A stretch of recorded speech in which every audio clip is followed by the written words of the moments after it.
गोपी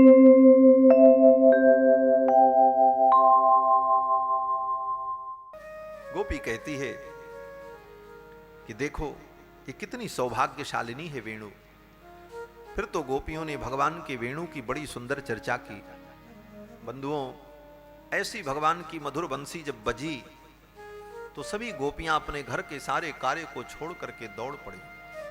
सुखदेव जी कहते हैं कि आजग्मुरन्योन्यमलक्षितोद्यमाः स यत्र कांतो जबलोल कुंडलाः।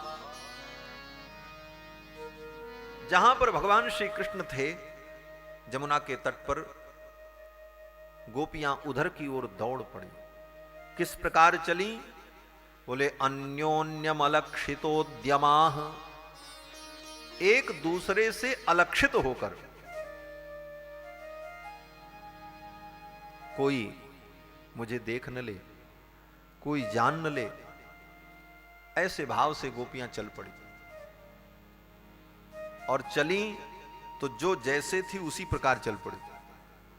कोई गोपी गाय दूह रही थी। सुखदेव जी कहते हैं कि दुहंत्यो भी अयुक्काश्चित दोहम हित्वा समुत्सुकाः।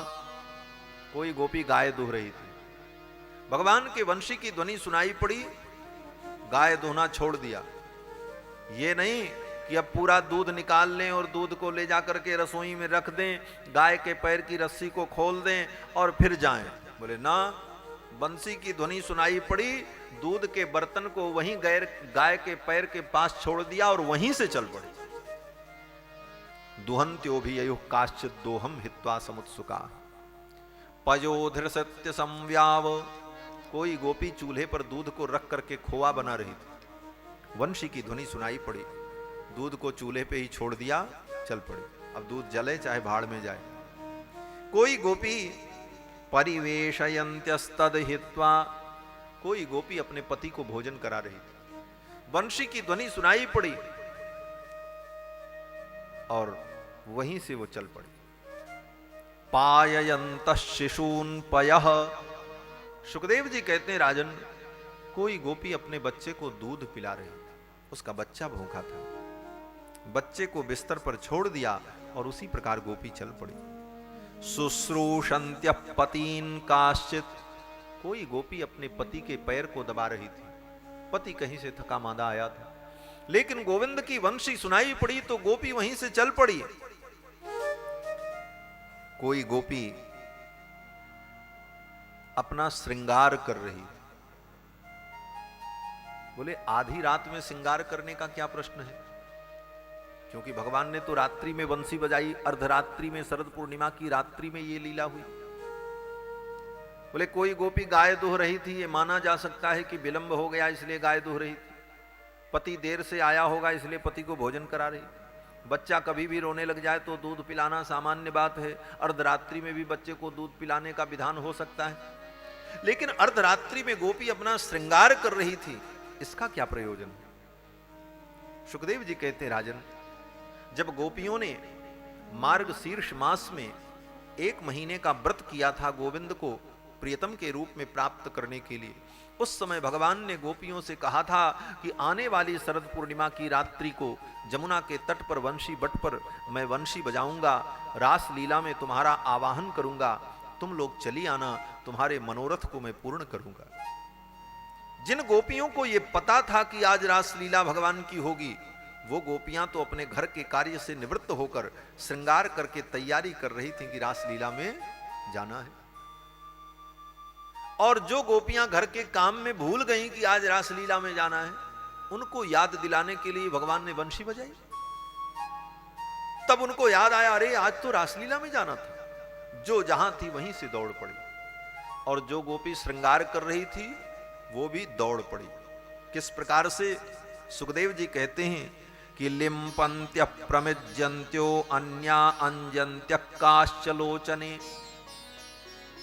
कोई गोपी अपने आंखों में काजल लगा रही थी, एक आंख में काजल लगाया था, दूसरे में लगाना बाकी था, तब तक वंशी की ध्वनि सुनाई पड़ गई, बस वैसी चल पड़ी गोपी।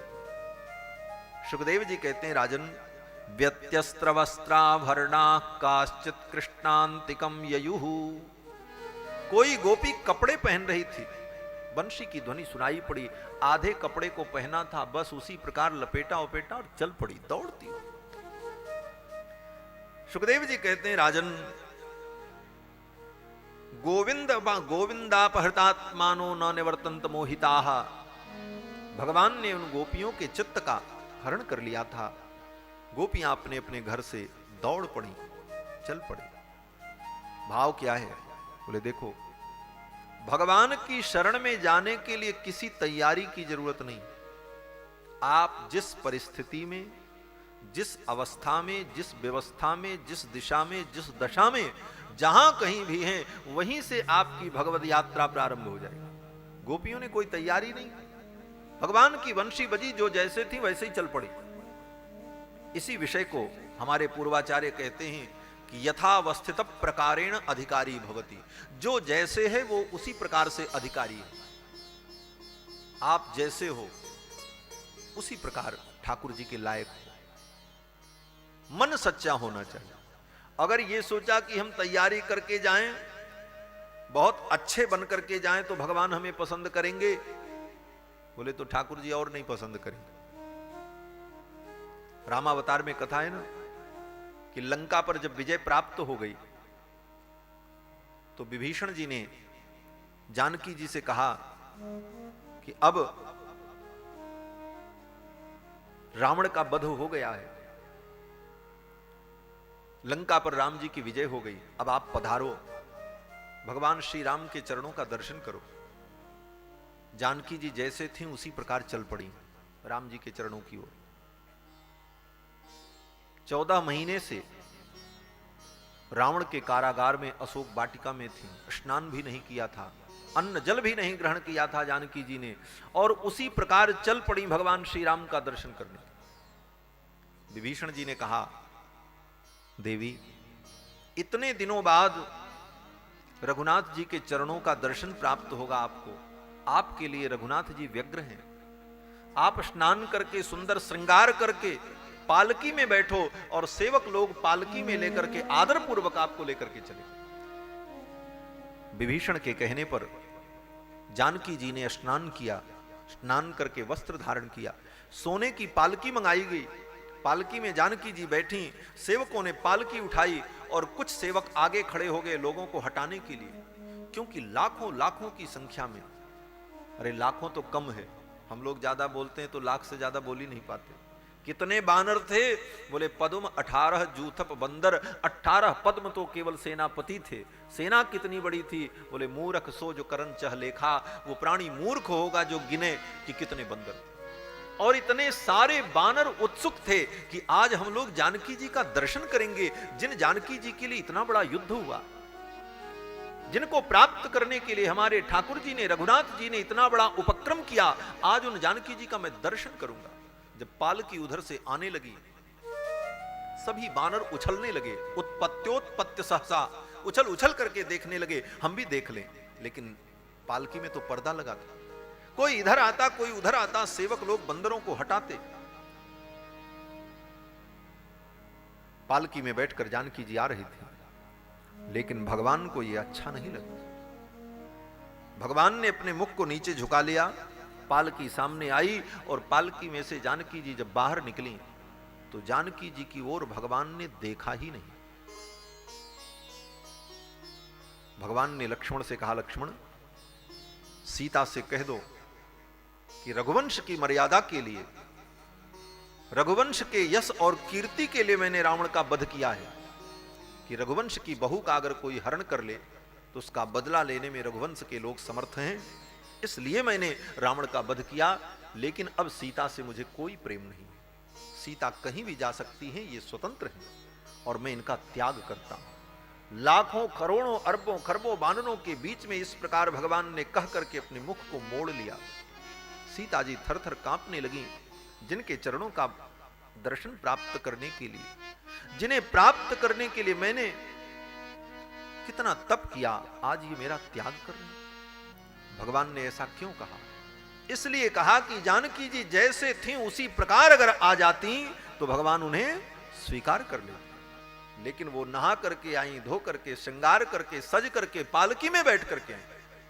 ये भगवान को अच्छा नहीं लगा।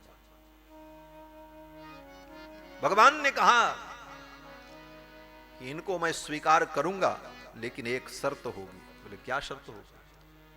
बोले इनको अग्नि परीक्षा देनी पड़ेगी। ये अग्नि परीक्षा का मतलब क्या है? भगवान कहना चाहते हैं कि तुम स्नान करके पवित्र होकर के वस्त्र पहन करके आई, तो अब इतने स्नान से काम नहीं चलेगा। अभी तो तुमने पानी से स्नान किया है, अब आग से भी स्नान करके दिखाओ, और तब तुम्हारी पवित्रता जब सिद्ध होगी तब मैं तुम्हें स्वीकार करूंगा। इसीलिए भगवान ने जानकी जी की अग्नि परीक्षा ली।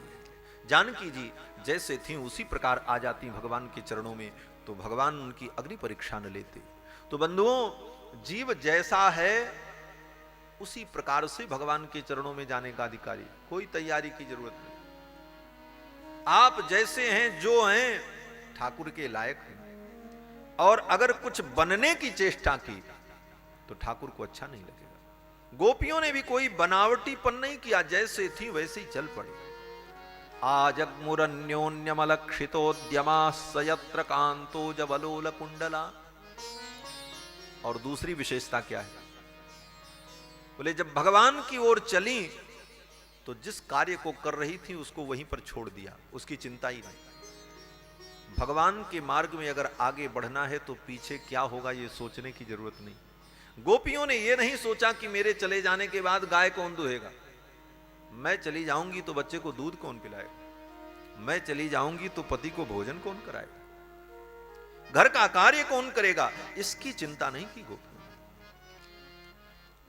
क्यों? बोले जो ये सोचता है कि मेरे चले जाने के बाद कौन करेगा, बोले वो जा ही नहीं सकता भगवान के चरणों में। भगवान श्री राम के चरणों में जाने के लिए धाम और काम दोनों की चिंता छोड़नी पड़ेगी। धाम का मतलब स्थान और काम का मतलब कर्तव्य। काम और धाम जब दोनों छूटता है तब राम मिलते हैं। इसका मतलब ये नहीं है कि सब छोड़ दिया जाए। तात्पर्य ये है कि मैं भगवान की भक्ति में अगर लगता हूं तो ये कौन करेगा, ये चिंता अगर आपके मन में बनी रही तो फिर भगवान की भक्ति नहीं हो पाएगी। मिथिला में जब राम जी आए, हमारे श्री अयोध्यानाथ मिथिला की गली में जब आए, तो मिथिला के लोग भगवान का दर्शन करने के लिए दौड़ पड़े। किस प्रकार दौड़े? बोले धाम को भी छोड़ा और काम को भी छोड़ा। गोस्वामी जी महाराज कहते हैं, धाई धाम काम सब त्यागी, धाई धाम काम सब त्यागी, मनहु रंग निधि लूटन लागी, मनहु रंग निधि लूटन लागी, धाई धाम काम सब त्यागी, धाई धाम काम सब त्यागी, धाई धाम काम सब त्यागी। धाये धाम काम सब त्यागी। धाम और काम सब छोड़ करके मिथिलावासी दौड़ पड़े राम जी का दर्शन करने के लिए। बाल जुआन जरठ नर नारी, बाल वृद्ध नर नारी सब दौड़ पड़े राम जी का दर्शन करने के लिए। गोस्वामी जी कहते हैं किस प्रकार दौड़े? बोले मनहु रंक निधि लूटन लागी। जैसे कोई दरिद्र को धन दिखाई पड़े तो टूट पड़े धन के ऊपर, उसी रंक के समान राम जी के सौंदर्य धन को प्राप्त करने के लिए, राम जी के सौंदर्य माधुर्य रूपी संपत्ति को लूटने के लिए मानो दौड़ पड़े मिथिलावासी। लेकिन हमारे ठाकुर जी तो बड़े अद्भुत हैं। ठाकुर जी ने कहा हमको लूटने आ रहे हो, ये जानते नहीं हो कि हम तो सबसे बड़े लुटेरे हैं। और ठाकुर जी ने ऐसी माया फेरी मिथिला में, प्रसंग आ गया इसलिए मैं कह रहा हूं कि मिथिला की गली में जब रघुनाथ जी घूमने लगे तो ठाकुर जी ने ऐसे ही सौंदर्य माधुरी का विस्तार किया कि जो देखा वही लुट गया महाराज। क्या शान चाल अलबेली है, गजलाज रहे मस्ते मस्ते, जिन देखा तिनके चित्त रतन अनमोल बिके सस्ते सस्ते। रस रूप माधुरी बरसत हैं, सखी जात चले रस्ते रस्ते, राम लला नृपनंदन ने दिल लूट लिया हंसते हंसते। मिथिला वासियों के दिल को ठाकुर ने लूट लिया। कहने का भाव कि ठाकुर के आनंद को, गोविंद के चरणारविंद को प्राप्त करने की लालसा है तो धाम और काम को त्यागना पड़ेगा। गोपियां धाम काम को त्याग करके दौड़ पड़ी कृष्ण का दर्शन करने के लिए वंशी की ध्वनि को सुनकर, लेकिन जा नहीं पाई। जैसे ही अपने घर से निकली, उनके घर के लोगों ने उनको पकड़ लिया। सुखदेव जी कहते हैं, तावार्यमाणा पतिभिः भातृभिः बंधुभिः, तावार्यमाणा पतिभिः पितृभिः भ्रातृबंधुभिः। उनके पिता ने, उनके पति ने, उनके भाई ने, परिवार में जो पुरुष वर्ग था उन लोगों ने पकड़ लिया है। कहां जा रही हो? स्वाभाविक है, अर्धरात्रि में कोई स्त्री अपने घर से अचानक निकल करके चल पड़े तो पुरुष पूछेगा कहां जा रही हो, क्यों जा रही हो, क्या कार्य है। गोपियों से भी पूछा, उनके घर के पुरुषों ने, पिता ने, भाई ने, पति ने, जो भी पुरुष थे। गोपियों ने कहा जाने दो। न निवर्तन्त मोहिताः, नहीं लौटना चाहती हैं, जाना चाहती हैं। पति ने, भाई ने कहा कहां जा रही हो बताओ तो। गोपियां कुछ बोलती भी नहीं। घर के पुरुषों को लगा कि इसका दिमाग खराब हो गया है। स्वाभाविक है, अर्धरात्रि में कोई स्त्री अपने घर से निकल करके चल पड़े, घर का पुरुष पूछे कि कहां जा रही हो, तो पूछने पर बतावे भी ना और जाने की जिद करे, तो ऐसी स्थिति में पुरुष क्या करेगा? यही सोचेगा ना कि इसका दिमाग खराब हो गया, दौड़ा पड़ रहा है, अभी तो इसको घर में बंद करो, सवेरे किसी डॉक्टर को बुलाएंगे, वैद्य को बुलाएंगे, इसका इलाज कराएंगे। और घर के पुरुषों ने उनको ले जाकर के घर में बंद कर दिया। अंतर गृह गता काश्चित गोप्योलब्ध विनिर्गमाः, घर में बंद कर दिया, जाने ही नहीं दिया महाराज। रासलीला की कथा को बड़ी गंभीरता से सुनो। ये बड़ी चिन्मय कथा है, ये कोई काम कथा नहीं है, कोई हास परिहास की कथा नहीं है, बड़ी तत्वमयी कथा है, भागवत का प्राण है। कोई भी गोपी रास मंडल में नहीं गई क्योंकि उनके घर वालों ने जाने ही नहीं दिया। बोले तो रासलीला कैसे हुई? बोले यही तो अद्भुत बात है, यही इस कथा का रहस्य है जो कि समस्त प्रकार की शंकाओं का समाधान करने वाला है। कोई गोपी रास मंडल में नहीं गई। अंतर गृहगता गाश्चित गोप्योलब्ध विनिर्गमाः, कृष्णम तद्भावना युक्ता दध्युर्मीलितलोचनाः। जब उनके घर वालों ने उनको जाने नहीं दिया तो गोपियां कृष्ण भावना से युक्त होकर के अपने घर में ही अपने आंखों को बंद करके कृष्ण का ध्यान करने लगी। दध्युर्मीलित लोचनाः,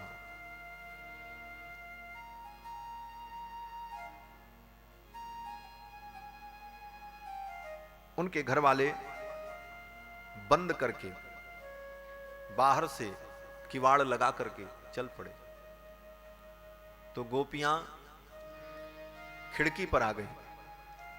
कमरे में खिड़की होती है ना, खिड़की पे आई और खिड़की पे आकर के भीतर से ही कहा है, सुनो सुनो, जो बंद करके जा रहे थे पति पिता बंधु जो भी थे, लौट करके आए। क्या बोलो? बोले बहुत अच्छा किया तुमने बंद कर दिया, बहुत अच्छा किया तुमने बंद कर दिया।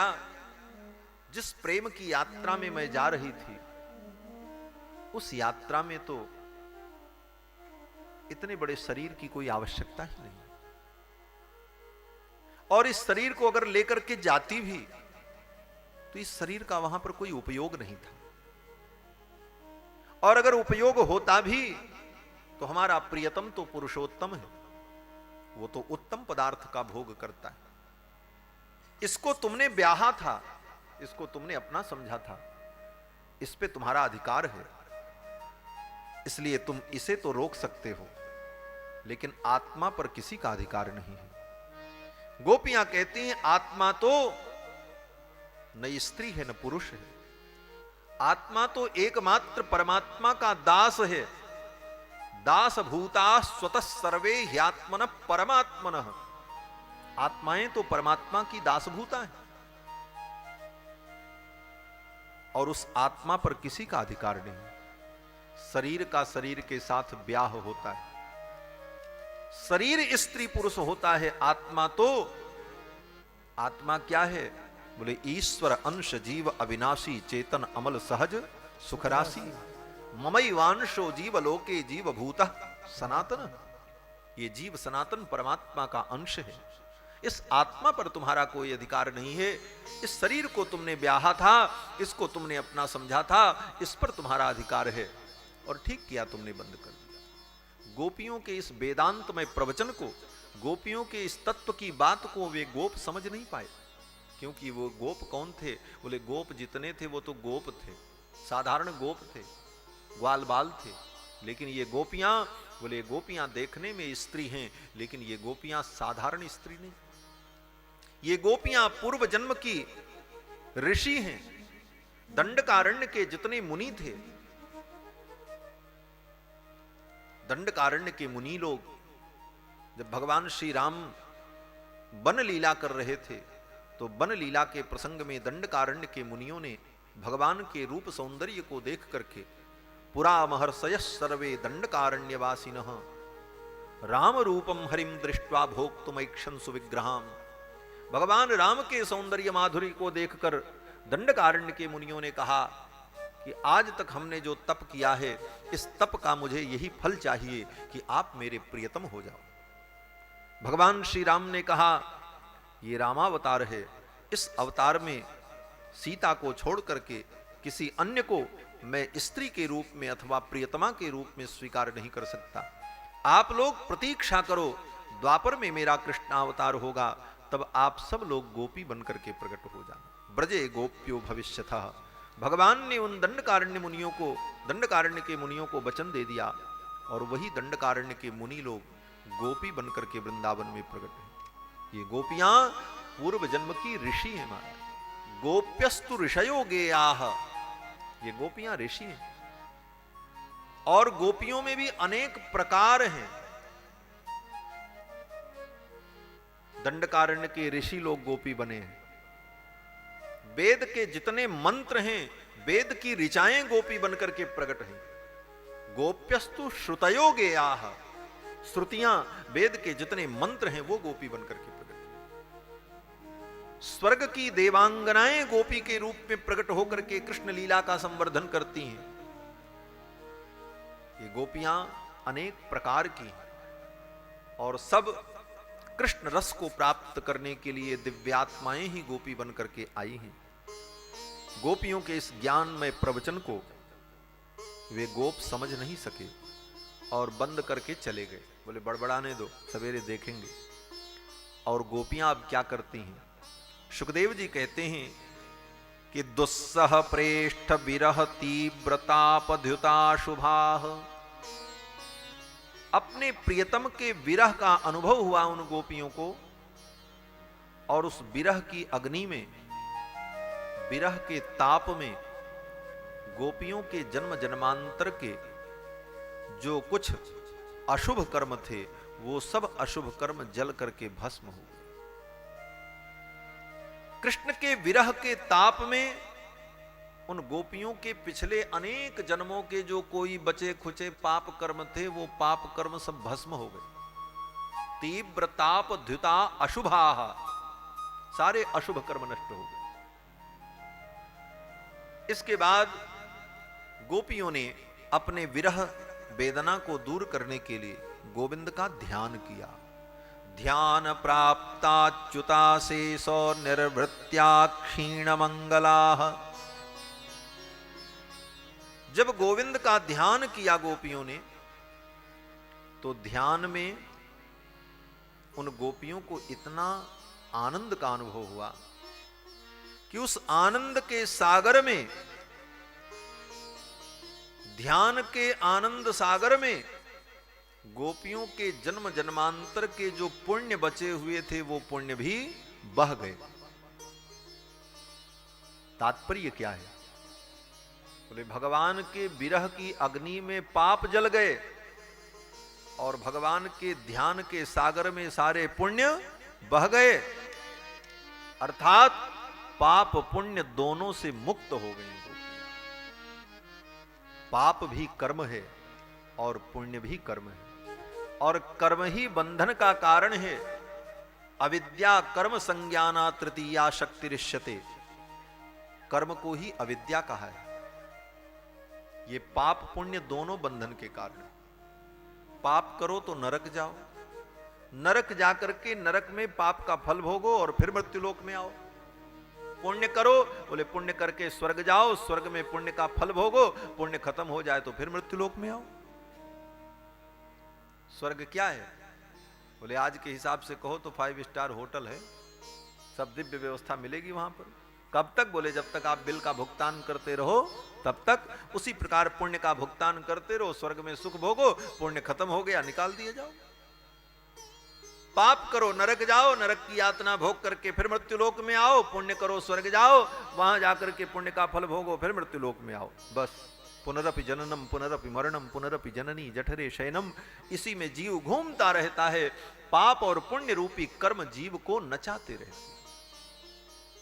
इसीलिए गीता में भगवान श्री कृष्ण ने कहा है, अर्जुन शुभाशुभ फलैरेवं मोक्षसे कर्म बंधनैहि। शुभ और अशुभ ये दोनों कर्म बंधन के कारण है। पाप जितना बंधन का कारण है, पुण्य भी उतना ही बंधन का कारण। आप कहोगे महाराज तो फिर पुण्य न करें, पुण्य कर्म न किया जाए? बोले ऐसा भी नहीं हो सकता, बिना किए कोई रह भी नहीं सकता, कुछ न कुछ करेगा। क्योंकि ये शरीर क्या है? बोले पाप और पुण्य का उत्पादन करने वाली फैक्ट्री है। इस फैक्ट्री में 2 ही काम होता है, या तो पाप उत्पन्न होता है या तो पुण्य उत्पन्न होता है। तीसरा काम इस शरीर से होता ही नहीं, और बिना किए व्यक्ति एक क्षण नहीं रह सकता। बिना कर्म किए कोई रह नहीं सकता। अगर सोएगा भी तो क्या कर रहा? बोले शयन रूपी कर्म कर रहा है, सो रहा है, यह भी एक कर्म। बिना क्रिया के जीव एक क्षण रह नहीं सकता। तो जीव क्या करेगा? बिना कर्म किए रह नहीं सकता, और कर्म करेगा तो 2 ही कर्म होगा, या तो पाप होगा या तो पुण्य होगा, और दोनों बंधन के कारण हैं। तो आखिर किया क्या जाए? बोले यही समझने के लिए दर्शन, वेदांत, गीता उपनिषद का स्वाध्याय करना पड़ता है। शास्त्र कहता है तत्व का बोध हो जाने पर, संत महापुरुषों के चरणारविंद में बैठ करके तत्व का बोध प्राप्त कर लेने पर पाप कर्मों से विरत हो जाओ। जानबूझ करके पाप कर्म मत करो। बोले पिछले पाप कर्म जो अनेक जन्मों में हो गए उसका क्या होगा? अब हम पाप न करें, लेकिन आज तक जो पाप किए उसका हिसाब कैसे होगा? उसका फल तो भोगना पड़ेगा। बोले नहीं, उसका रास्ता है। बोले क्या रास्ता है? बोले सच्चे मन से भगवान के चरण में प्रणाम कर लो, भगवान की शरणागति कर लो, भगवान तुम्हारे पिछले सभी जन्मों के पाप को क्षमा कर दे। और ये भगवान ने कहा है, अनृतम नोक्त पूर्वम में न च बक्षे कदाचन। भगवान कभी झूठ नहीं बोलते। भगवान स्वयं कहते हैं अनृतम नोक्त पूर्वम में, कभी मैंने अनृत नहीं कहा, न च बक्षे, और न कभी मैं झूठ बोलता हूं, न कभी झूठ बोलूंगा। तो भगवान की वाणी में विश्वास। और कहां भगवान ने कहा? बोले गीता में कहा। प्रमाण? बोले भगवान ने कहा होगा, किसी ने सुना होगा? बोले हां, अर्जुन ने सुना और संजय ने सुना। संजय ने धृतराष्ट्र को सुनाया। 1-2 नहीं, अनेक लोग साक्षी हैं। लाखों लाखों की सेना के मध्य में भगवान ने अर्जुन से कहा, अर्जुन सर्वधर्मान परित्यज्य मामेकं शरणं व्रज, अहम त्वा सर्व पापेभ्यो मोक्षयिष्यामि मा शुचः। मैं तुमको समस्त पापों से मुक्त कर दूंगा, तुम मेरी शरण में